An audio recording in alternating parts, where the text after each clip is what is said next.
Bien, buenas tardes. Procedemos entonces a iniciar el video de la semana.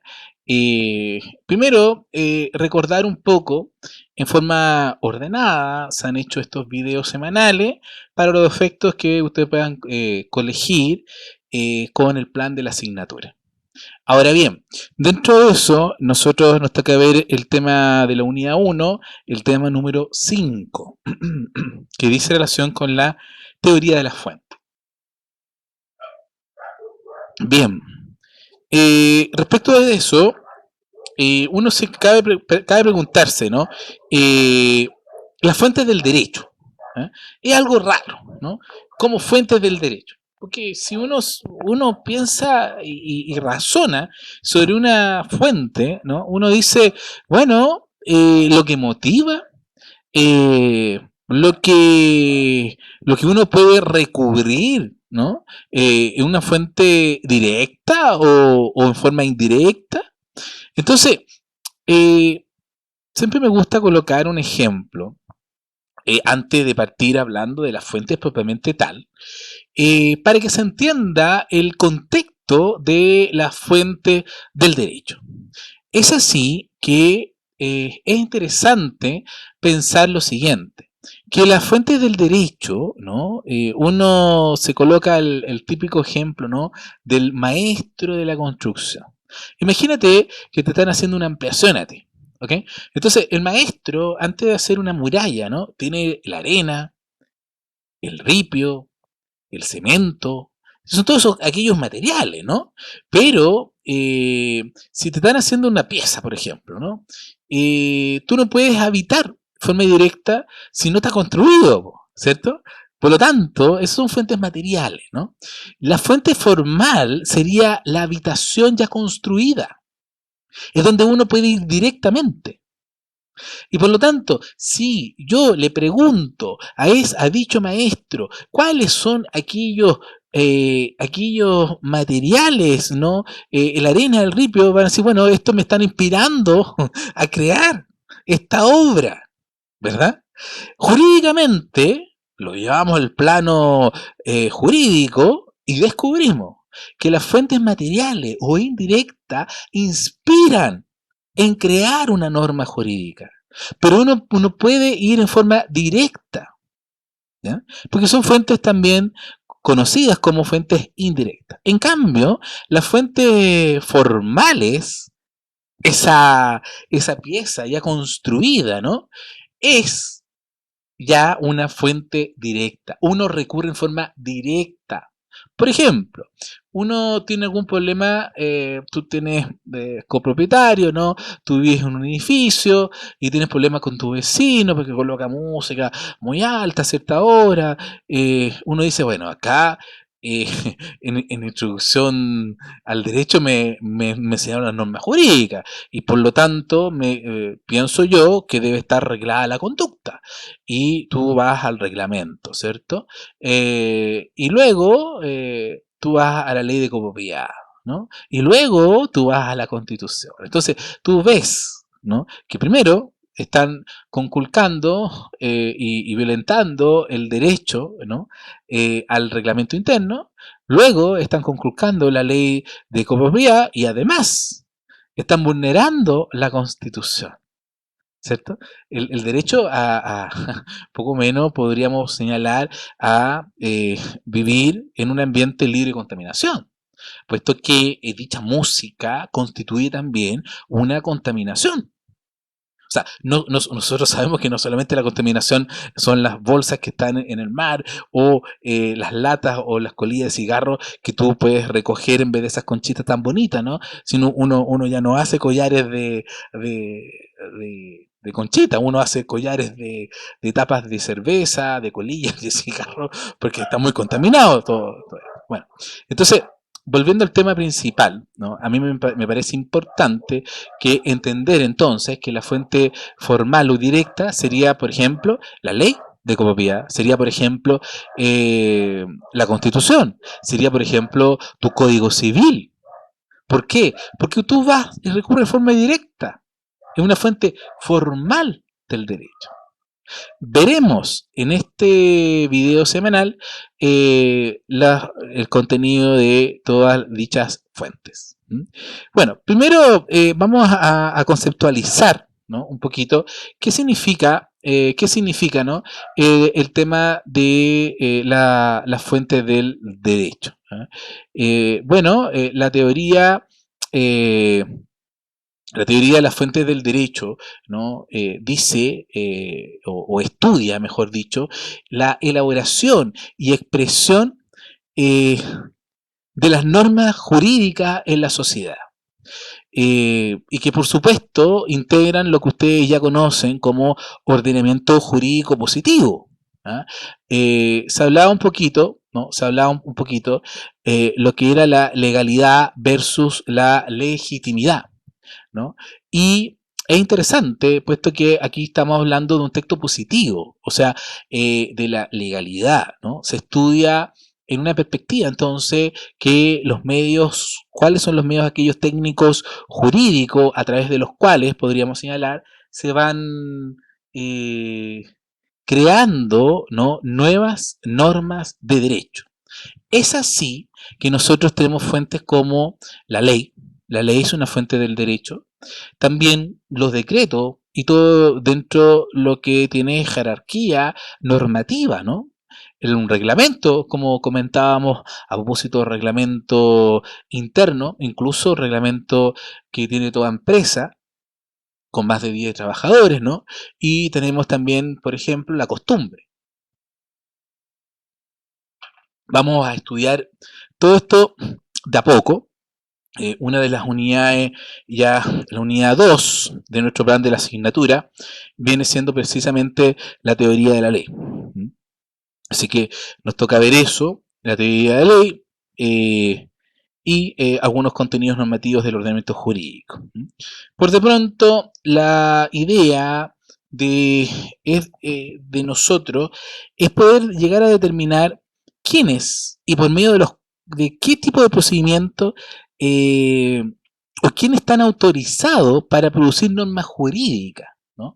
Y uno dice, bueno, normas jurídicas, producir normas jurídicas. Y ahora el tema de todo lo que se está legislando hoy por hoy, ¿no? ¿Quién está autorizado? ¿Ah? Uno ya más o menos tiene la idea, ¿no?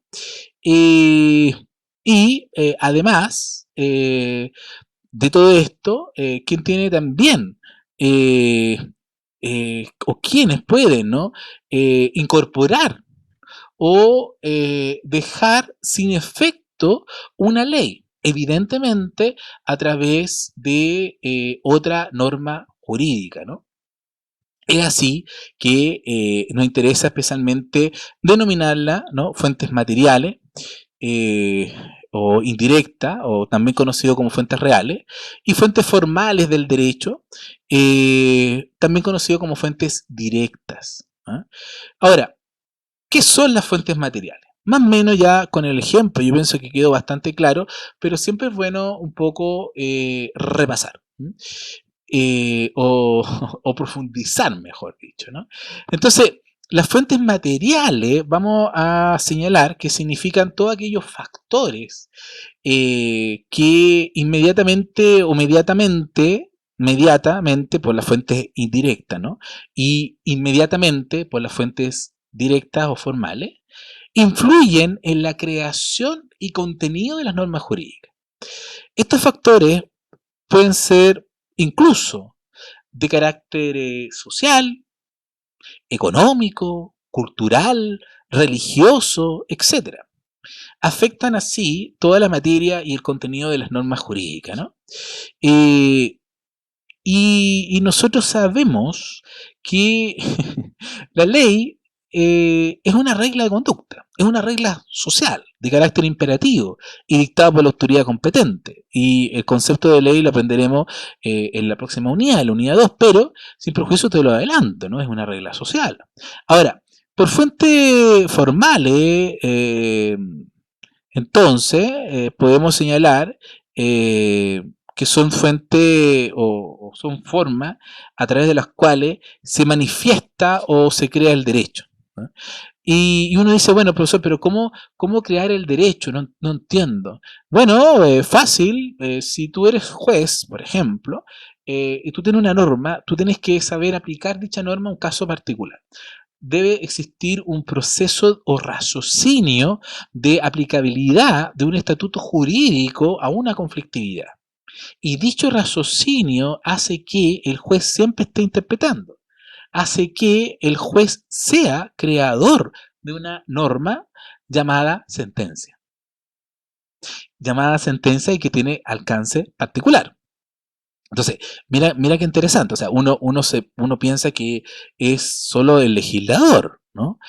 Solo, pues, dependiendo de la Cámara de origen, ¿no? Cámara de Diputados, Cámara de Senadores, o en su caso, eh, el presidente de la República a través de un mensaje presidencial, ¿no?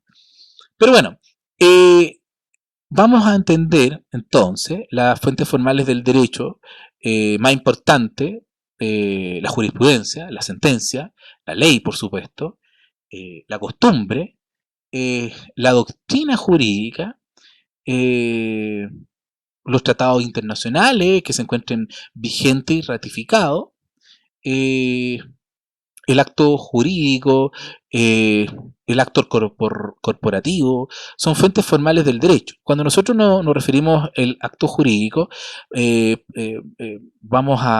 lo van a entender ya el próximo año, que le van a pasar acto jurídico, o el próximo semestre ya, en donde le va a enseñar el profesor o la profesora que el acto jurídico es la manifestación, ¿no?, de voluntad tendiente a crear, ¿no?, con una intencionalidad.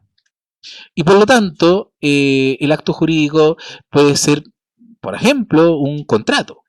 Y el contrato es ley. Y es ley para las partes, a la luz del libro cuarto del Código Civil en su parte pertinente, 1545, que nos dice que el contrato es ley para las partes. Entonces, también las partes pueden ser creadoras de una norma. Mira lo que estoy diciendo. O sea, estamos hablando del juez, estamos hablando del legislador, estamos hablando de las partes, ¿no? Es así que se van manifestando, por ejemplo, incluso con actos corporativos, ¿no? Hoy por hoy, eh, el principio de la autonomía de la voluntad que nos tocará estudiar eh, dentro de la dentro de las últimas materias, ¿no? El principio de la autonomía de la voluntad a veces, a mi parecer, se quedan en manifestaciones de buena voluntad. Y se quedan en manifestaciones de buena voluntad toda vez que si tú vas a contratar con Falabella, ¿no?, y tú sacas la tarjeta Falabella y no te gusta una cláusula, la cláusula 15ª, tú no le vas a decir a Falabella, ¿sabe qué? Necesito que hablemos y tratemos de modificar esa cláusula. ¿Qué te van a decir? Vaya a otra tienda comercial, pero nosotros nos vamos a modificar ese contenido, ¿no? Lo mismo pasa con el suministro de luz, de agua, ¿no? Son contratos donde principalmente para poder contratar con el mayor número de personas, son contratos de carácter rígido, ¿no? Bueno, eso lo van a estudiar más adelante cuando estén introduciéndose, ¿no?, en los contratos, es una materia muy entretenida. Bueno, entonces no cabe duda que a lo largo del semestre ustedes hemos ido aprendiendo que las normas jurídicas se manifiestan en la vida social. O sea, cada ordenamiento, ¿no?, jurídico que se vaya estableciendo, ¿no?, tiene y establece su propio sistema de fuentes formales, ¿no? En nuestro derecho, por de pronto, y en todos los restantes ordenamientos jurídicos pertenecientes al sistema romano continental, por de pronto, tiene una predominancia en la ley, ¿ah? Son netamente sistemas que los autores le denominan sistema legalista, ¿ya? Sin perjuicio de lo cual, ustedes van a aprender también que a veces no hay una norma para poder resolver una contienda. Y van a entender que hay un principio de inexcusabilidad que tiene el juez de poder resolver incluso aún a falta de norma jurídica. Y eso lo vamos a aprender en la unidad 2, cuando estuvimos estudiando la teoría de la ley. Bueno, vamos analizando entonces las fuentes formales desde el punto de vista del órgano facultado por el ordenamiento jurídico para crear dichas normas y luego desde el punto de vista del resultado, o sea, es decir, todas aquellas normas jurídicas individualmente consideradas. ¿Ok? De acuerdo al primer punto de vista, en Chile podemos distinguir 7 potestades normativas. ¿Ah? 7 potestades normativas. Una de las primeras, y a mi parecer, una de que establece un eslabón eh, de gran importancia, es dicha potestad constituyente. Y uno dice, bueno, dicha potestad constituyente, ¿qué es? Precisamente, dicha potestad constituyente es el ordenamiento jurídico que reconoce para poder crear, modificar, interpretar auténticamente nuestra constitución política. O sea, el órgano en que radica la potestad constituyente es el pueblo, la nación. Si ustedes revisan en nuestro artículo 5 de nuestra Carta Fundamental, dice, la soberanía reside en la nación, esto es, el pueblo. Para el pueblo, con el pueblo y por el pueblo, ¿no? Entonces, bueno, yo no lo dije, por cierto, hay grandes autores que han señalado dicho, acabo de mencionar, ¿no? Y en definitiva, el pueblo es el que tiene el poder, como se les hablaba en el contrato social, ¿verdad? El pueblo es el que tiene el poder y lo que se llama potestad originaria. Y además, aquellos órganos que la propia Constitución establece, que es una potestad derivativa, toda vez que se le delega un poder para su administración. No es que el poder se haya perdido de parte del pueblo, el pueblo sigue teniendo el poder. Lo que pasa es que se privó un poco de libertad para los efectos de poder entregar este poder a un superior, ¿no? A un leviatán, a un monstruo marino, a un Estado. Y es el Estado el encargado de poder administrar dicho poder a través de sus organismos, poderes, instituciones, como por ejemplo tenemos poder legislativo, ejecutivo y poder judicial. En particular, este último es llamado a administrar justicia, ¿no? Como el poder legislativo es llamado a poder administrar sus leyes y cumplir las funciones que por mandato constitucional tiene, igual que el presidente, ¿no? A gobernar, en términos generales, ¿no? Entonces, la potestad originaria se expresa a través de, o se ejercita, ¿no? A través de plebiscitos, elecciones y otros mecanismos, ¿no?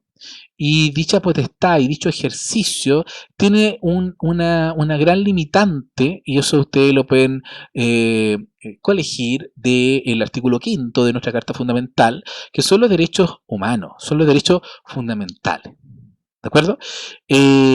Bueno, siguiendo este espectro de cosas, podemos señalar también, y además, que los órganos que la propia Constitución establece con la potestad derivativa, y además, esta potestad originaria, ¿no? Que es el pueblo, que habíamos hablado, se expresa a través de todas estas elecciones u otros mecanismos, a través de una potestad derivada, ¿no?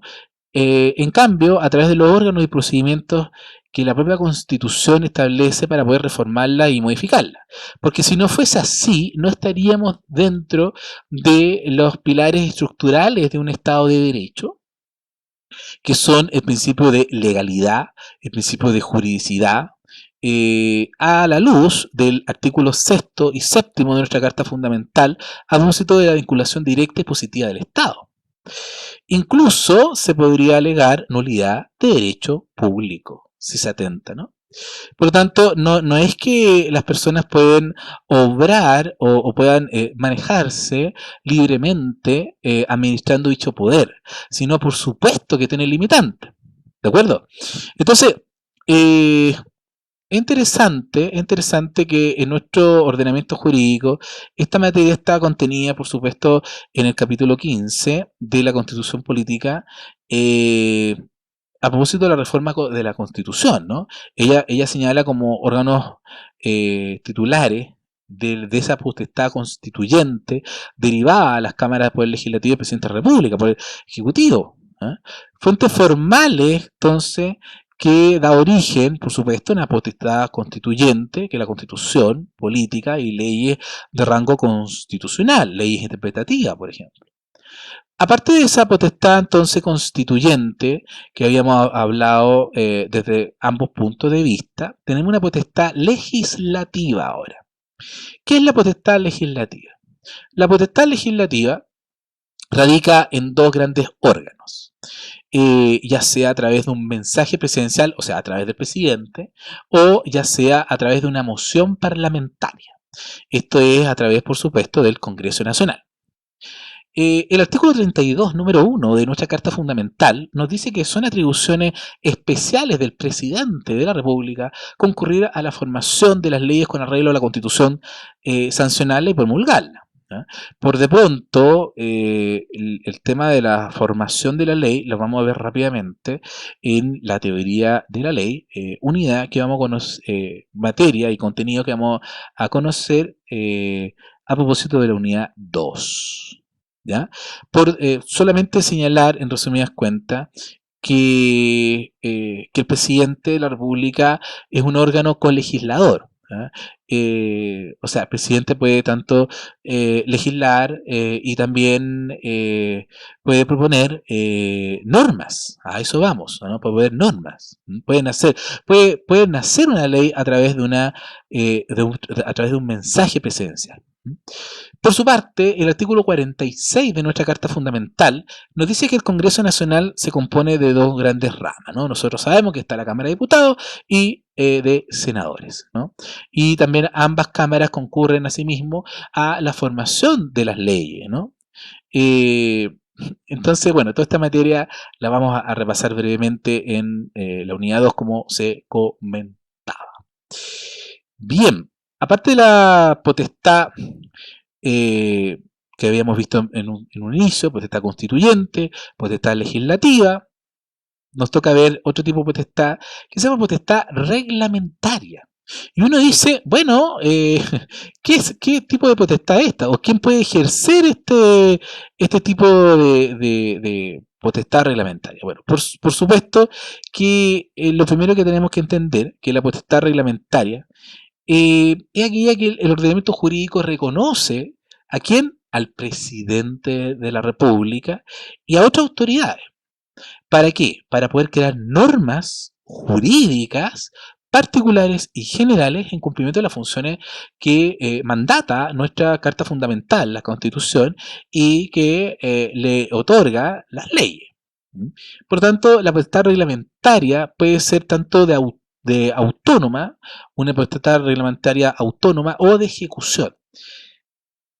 Potestad reglamentaria autónoma se entiende aquella que se ejerce sobre materias que no son propias del dominio legal. En cambio, las materias potestad reglamentaria de ejecución precisamente se denomina aquella que ejerce el presidente de la República para poner en ejecución las leyes y para lograr su mejor cumplimiento. ¿De acuerdo? Eh, Nuestra Carta Fundamental radica principalmente en el presidente de la República, por cierto. El artículo 32, número 6 de nuestra Carta Fundamental dice: son atribuciones especiales del presidente de la República ejercer dicha potestad reglamentaria en todas aquellas materias que no sean propias de dominio legal, sin perjuicio, por supuesto, de poder dictar reglamentos, decretos, instrucciones que crean conveniente para la mejor ejecución de las leyes, ¿no? Desenvolvimiento de las mismas. Entonces, mediante dicha potestad reglamentaria, el presidente y demás autoridades del gobierno eh, administrativa, ¿no? Regulan aquellas materias que no están reservadas a ley. ¿Ah? Esto quiere decir que yo no puedo legislar o no puedo establecer un reglamento que sea o que deba regularse por ley sino mediante un reglamento. Bien, y ahora tenemos otro tipo de potestad, aparte de la potestad que hemos visto, las repaso para que se queden en su mente: la potestad constituyente, la potestad reglamentaria y eh, la potestad legislativa. Y ahora nos toca ver la potestad jurisdiccional. ¿Qué es la potestad jurisdiccional? Esta potestad pública publica eh, eh, esta potestad pública dice que el ordenamiento jurídico otorga a los tribunales de justicia, ¿no? Un poco lo que yo ya le adelantaba, porque es importante entender que en un Estado de Derecho, el tribunal que está llamado a juzgar a una persona debe estar establecido con anterioridad a la ley. Esto quiere decir que no se pueden formar comisiones especiales para juzgar a una persona. O sea, debe estar determinado antes el tribunal, ¿no? Debe estar establecido antes. Es así que el juez, el magistrado, el ministro, la ministra, tienen la capacidad y esta potestad jurisdiccional, toda vez que la Constitución, en el artículo 76 de nuestra Carta Fundamental, señala, ¿no?, que se le faculta, ¿no?, la facultad que tienen los jueces de tribunales de resolver, conocer, resolver, juzgar eh, los asuntos que están sometidos a su conocimiento, ¿no? Entonces, es así que los tribunales de justicia no solamente están los tribunales que ustedes conocen, sino también está no sé, está el tribunal de primera, está la corte, ¿no? Hay otros tribunales establecidos por ley, ¿no? Tribunales especiales, que ejercen en cierto sentido esta potestad jurisdiccional. También existen fuentes formales que emanan de esta potestad que se llaman resoluciones judiciales. En doctrina se ha denominado a estas fuentes formales con el nombre común de jurisprudencia. Claramente tiene una gran relevancia, si bien es cierto, no estamos en un sistema de canon law como en Estados Unidos, ¿no? O un sistema anglosajón, ¿no? Pero, sin prejuicio de eso, constituye una gran herramienta, una sentencia, la jurisprudencia, para el tema de argumentar la teoría del caso. Bien, esa en cuanto a la potestad jurisdiccional. Vamos ahora, por favor, a entender la famosa potestad social. ¿Qué es la potestad social? La potestad social es creadora de normas, ¿cierto? Es creadora de normas que se radica indistintamente en un grupo social o en parte de él. La fuente formal a la cual se da origen se llama, por supuesto, costumbre jurídica. Es tan importante, un ejemplo de aquello, es que el famoso cheque a fecha. ¿Ah? Si a ti te dan un cheque a fecha y te dicen: sabe señor, estoy contratando con usted y, y necesito comprarle, pero no tengo el dinero en efectivo, pero le puedo dar un cheque a fin de mes. Y usted dice: bueno, ni un problema, y estamos a 5, ¿no?, de mayo, por ejemplo, y usted lo cobra el 6 de mayo, evidentemente puede, ¿no? Porque no hay el cheque a fecha no existe, ¿no? Pero si yo cobro dicho cheque, la persona que estoy contratando no va a relacionarse conmigo comercialmente, toda vez que hubo una vulneración a una costumbre. O sea, la sociedad le da valor, ¿no? Y esa costumbre jurídica, como veremos más adelante, eh, se entiende, ¿no?, como un gran elemento del concepto que estudiaremos, que es la famosa opinio juris, o sea, la opinión de derecho. O sea, esa convicción de la colectividad social, que ese hecho reiterado y uniforme obedece a un imperativo jurídico y hay que cumplirlo. ¿De acuerdo? Es por eso que existen muchos contratos nominados que no están regulados en ningún lado. Teníamos anteriormente el contrato de leasing, ¿no?, y que ahora último se reguló, pero siguen habiendo contratos innominados, porque las personas no van a esperar que el legislador cree una norma jurídica para poder regular dicho contrato, sino va a perder la oportunidad, ¿no? de poder participar en un mercado, por ejemplo, ¿no? Bueno, y por lo tanto, si nosotros no vamos entendiendo esto como esa famosa potestad social, ¿no? Es en dos palabras, ¿no? Dicha costumbre jurídica, ¿no? El grupo social, o sea, la potestad que va creando norma jurídica y que se radica, por lo tanto, en ese grupo social, ¿no? Y que, bueno, evidentemente dicha potestad social está subordinada a la fuente legislativa, por cierto. Hay otro tipo de potestad que se llama potestad normativa de los particulares. Esto establece, por ejemplo, lo que yo te comentaba, que es una manifestación de la autonomía privada. Es una manifestación del principio de la autonomía de la libertad, ¿no?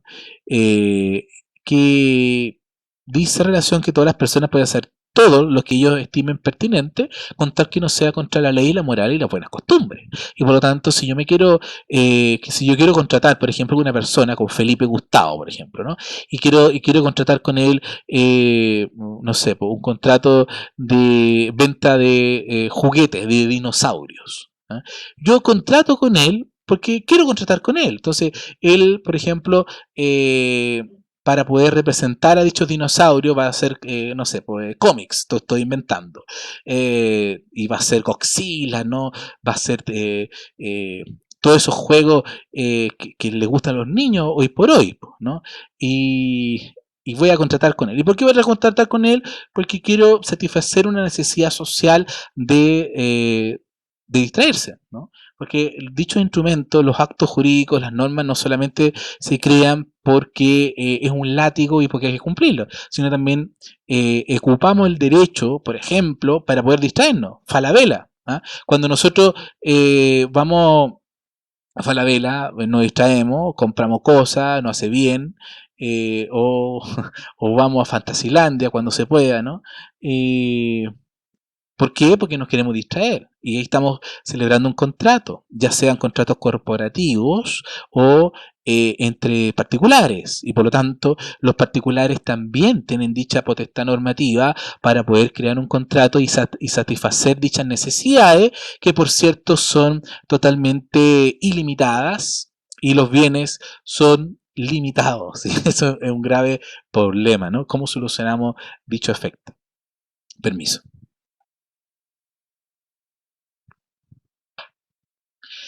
Ahora bien, nosotros tenemos la potestad implícita del ordenamiento jurídico, ¿no? Y uno se pregunta qué significa esta potestad implícita del ordenamiento jurídico. Es así que podemos señalar que se denomina una potestad creadora de normas que no radica explícitamente en órganos específicos del ordenamiento jurídico. Por el solo hecho de existir, posee principios, criterios normativos que forman parte de él, aunque no estén explícitamente formulados, sino en forma tácita o implícita. Las fuentes formales a que da origen esta potestad son dos: el principio generales del derecho y la equidad natural. O sea, es por eso que, de acuerdo a este punto de vista sobre la potestad del ordenamiento jurídico, quiere decir que en el derecho no hay vacío, ¿no? ¿Y por qué? Porque siempre van a estar suplidos por los grandes principios rectores y la equidad natural. Ahora, de acuerdo al segundo punto de vista, hay otro tipo de normas jurídicas o otro tipo de fuente, como la Constitución Política de la República de Chile. La Constitución Política de la República de Chile constituye y define, ¿no? Como aquella norma fundamental, por cierto, ¿no? Fundamental del ordenamiento jurídico, o sea, es la base, es donde uno tiene que observar la conducta y es donde la ley se debe adecuar a dicha norma de carácter constitucional. Por cierto, el Estado se organiza y forma un gobierno, fija atribuciones y limita, por supuesto, el ejercicio de los poderes públicos. La constitución política es una fuente formal, no me cabe duda, igual que tu código civil, ¿no? Que tiene un cuerpo político, el poder constituyente, ¿no? Este poder constituyente que habíamos hablado, tiene un poder político, un cuerpo político que establece su propia constitución. La soberanía es la facultad que tiene la comunidad, en dos palabras, de darse la organización interna que más le convenga a la presidencia de los demás estados. ¿Ah? Y ellas residen esencialmente en la nación. El poder constituyente que dicta la constitución del Estado se llama originario, llamado a imponer una norma fundamental, y poder constituyente derivativo es aquel que determina la estructura del Estado, ¿no? Bueno, eso ya se había comentado anteriormente. Vámonos entonces ahora a otra cosa, a tipo de constituciones, eh, para que vayamos entendiendo un poquito de este tipo de fuente.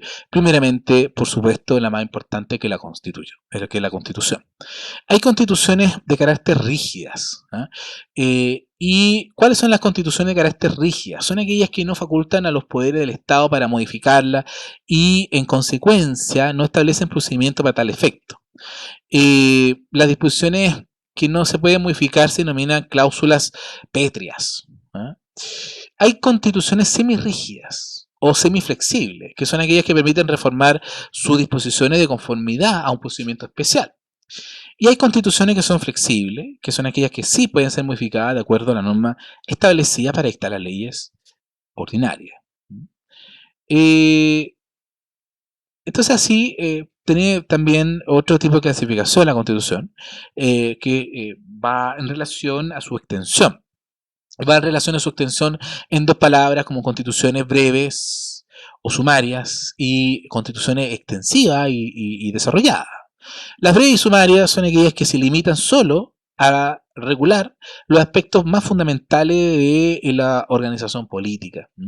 Y en cambio, la constitución extensa o desarrollada son aquellas que contienen una regulación minuciosa y detallada de una organización política. ¿Cuáles son las funciones de la Constitución? Bueno, los autores han señalado que tienen funciones, primero, una función orgánica y una función sustantiva o dogmática, o incluso también conocida como relacional. En cuanto a la función orgánica o institucional, a toda Constitución le corresponde determinar la forma del Estado. Si es unitario, si es federal, la organización y atribuciones del poder del Estado. Es función esencial y por lo mismo no podría faltar. En cambio, la función sustantiva, dogmática o relacional establece o es aquella a través de la cual, ¿cierto?, se establecen los derechos o deberes constitucionales y su respectiva garantía. La parte dogmática de la Constitución, ¿no? Que nosotros la observamos en los primeros artículos y por supuesto en el artículo 19, ¿no? Ahora, en la función también de la Constitución, aparte de la función orgánica constitucional y la función sustantiva, dogmática o relacional, que habíamos visto, también tiene una función de señalar el órgano y procedimiento para su reforma. Entonces hay un capítulo especial de nuestra Constitución que establece de qué manera se puede reformar la Constitución. Y no les voy a hablar más porque está en boga.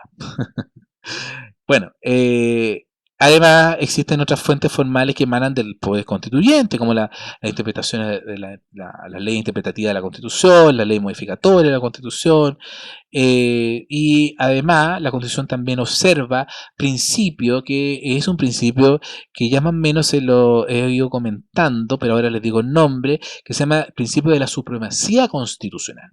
Dicho principio de la supremacía constitucional dice que la Constitución asegura, ¿no?, es una norma fundamental del Estado.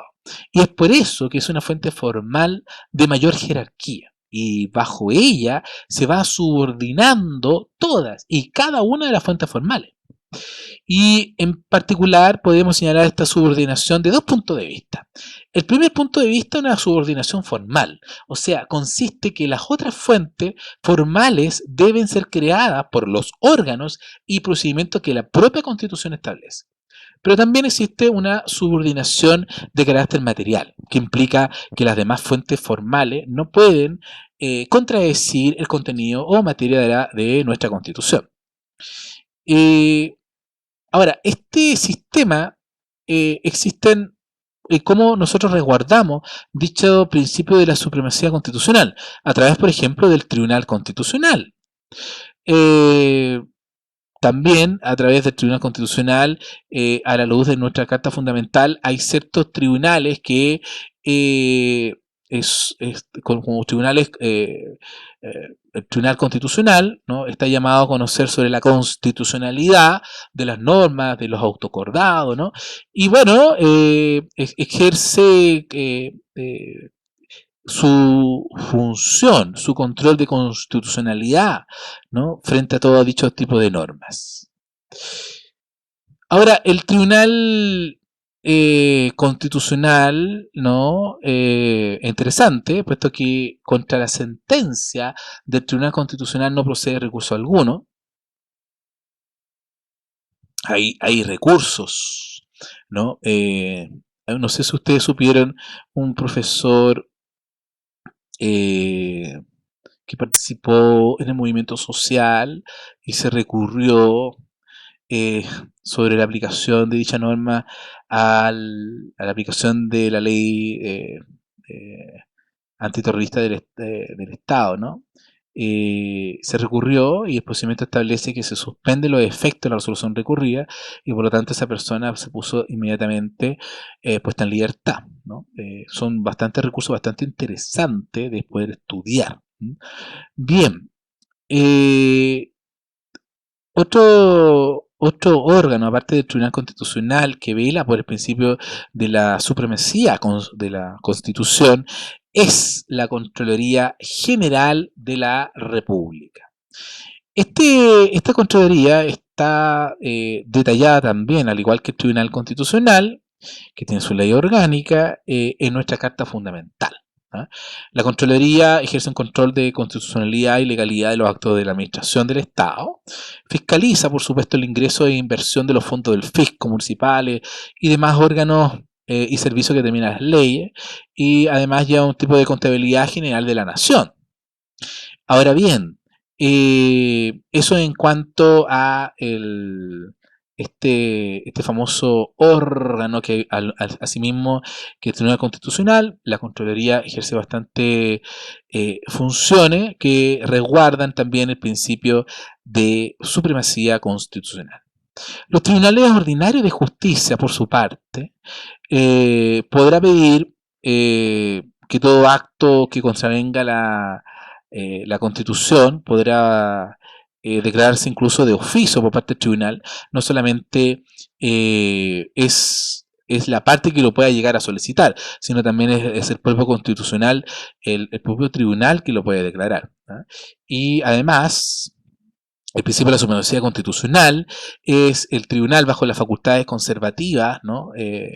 Que tratan de mantener incólume las garantías constitucionales. Por lo tanto, son los tribunales también llamados a respetar o resguardar y manifestar este principio de la supremacía constitucional. Y por cierto, a mi parecer, los abogados, las abogadas, también son llamados a poder resguardar las normas de la Constitución, por cierto. Bueno, hemos visto la primera fuente, la ley, otra fuente del derecho. Evidentemente, nosotros no vamos a hablar en este video semanal sobre la ley, porque es un contenido propio que hablaremos en su oportunidad en la unidad 2 del contenido del plan de la asignatura. ¿Ya? Ahora, para poder ir terminando, ¿no? Para ir terminando, solamente señalar algo que es bastante importante y por supuesto relevante en cuanto a la constitucionalidad de las leyes. O sea, las leyes no solamente tienen un examen antes, sino también a posteriori. ¿no? Sobre la constitucionalidad de sus normas jurídicas. Por ejemplo, si tú estás llevando un juicio y el tribunal quiere aplicar un precepto legal determinado, de un cuerpo legal, Código Penal, Código Civil, Código Tributario, y se entiende que ese precepto legal es inconstitucional, usted puede recurrir al Tribunal Constitucional resguardando asimismo el principio de la supremacía constitucional. Finalmente, aparte de toda esta fuente del derecho, ¿no? Tenemos los tratados internacionales. Los tratados internacionales, evidentemente, tenemos diferentes tipos de tratados. Tenemos, por ejemplo, tenemos el tratado, la Convención Americana de Derechos Humanos, el Pacto de San José de Costa Rica, ¿no? Otros tratados internacionales de derechos civiles y políticos. Tenemos otros tratados internacionales que dicen relación con derechos humanos, tratados internacionales que intervienen, por supuesto, la Comunidad Económica Europea, la ONU, la OEA, y que van estos sujetos de derecho internacional público, ¿no? Son organizaciones, ¿no? Organizaciones internacionales que versan y que logran estos tratados entre Estados, ¿no? Y por lo tanto, tratados internacionales, ustedes van a estudiar en su momento, existen bilaterales, multilaterales, tratados generales, abiertos de materia, tratados políticos, culturales, económicos, etcétera. ¿Ya? Lo importante es que ustedes entiendan que los tratados internacionales también son fuentes del derecho. ¿Ya? La Convención de Viena sobre el derecho de los tratados, ¿no? Eh, Actos también, aparte de los tratados internacionales y de todo lo que hemos visto, otra fuente sería los actos de potestad reglamentaria, ¿no? Y los actos de potestad reglamentaria no solo nacen del presidente, por cierto, sino también de los alcaldes, del tesorero general de la República, de los intendentes, y así son reglamentos de ejecución, decretos, simples decretos, decretos supremos, eh, y tenemos diferentes instrucciones también, ¿no? Instrucciones que se van, resoluciones, ordenanza, ¿no? Ahí cumple un rol bastante importante este ente edilicio, este gobierno comunal que son las municipalidades, ¿no?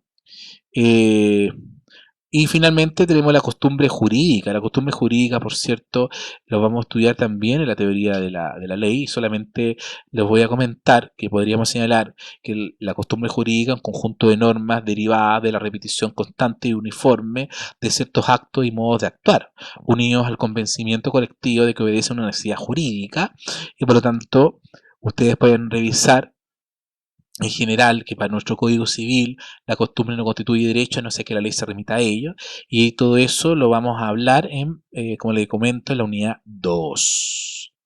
Bien, eh, eso en cuanto a las famosas fuentes del derecho, y finalmente también quiero agregar la jurisprudencia, ¿eh? La jurisprudencia podemos señalar que recibe un nombre genérico, ¿no? Está categorizado como jurisprudencia, pero que etimológicamente significa conocimiento y sabiduría del derecho, ¿no? Y la jurisprudencia puede ser una resolución dictada por los tribunales, ¿no?